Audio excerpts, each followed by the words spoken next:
মালিয়ার বিশ্বনাথ সেবা সমিতিতে ধন্যবাদ জ্ঞাপন অনুষ্ঠান হলো। এই দিন এই অনুষ্ঠানে উপস্থিত ছিলেন বিধায়ক ডাক্তার করবী মান্না, জেলা পরিষদের সভাধিপতি রঞ্জন ধারা, ডিএম মুক্তা আর্য,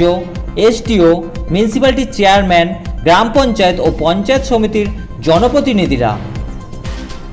19 আগস্ট পর্যন্ত যে শ্রাবণী মেলা চলছিল, সেই শ্রাবণী মেলার আজকে আনুষ্ঠানিকভাবে সমাপ্তি ঘোষণা হলো এবং এই মেলা অত্যন্ত সুন্দরভাবে হয়েছে এবং এই মেলায় বিশেষ করে রাজ্যের মাননীয় মুখ্যমন্ত্রী তিনি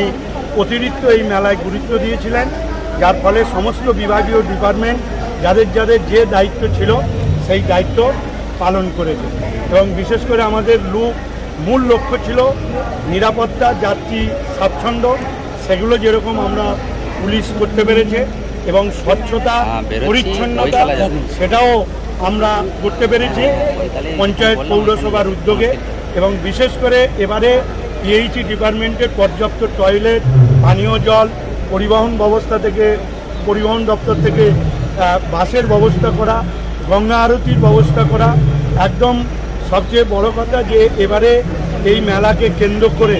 প্রায় 800 কোটি টাকার ব্যবসা হয়েছে। কেন যা মানুষ এসেছিল, প্রায় 80 লক্ষ মানুষ এখানে এসেছিল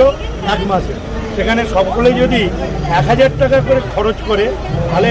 800 টাকার কাজে 800 কোটি টাকার বিজনেস হয়েছে। তো এক্ষেত্রে এই মেলাকে সামনে রেখে একটা বিজনেসও হয়েছে এবং 80 লক্ষ মানুষ পুণ্য অর্জন করে সুষ্ঠুভাবে বাড়ি গেছে। তাই আমি ধন্যবাদ জানালাম আজকে সকলকেই, পুলিশ প্রশাসন, পঞ্চায়েত প্রতিনিধি, ডিএম, এসডিও, বিডিও সকলকেই ধন্যবাদ জানিয়ে এবং এ বিষয়ে যারা স্বচ্ছতা, ছবি আঁকা এবং স্লোগান তোলা, ভালো বাঁক সাজানোর জন্য বাঘ বাহাদুর পুরস্কার এইসবের মধ্য দিয়ে অনুষ্ঠান আজকে সমাপ্ত।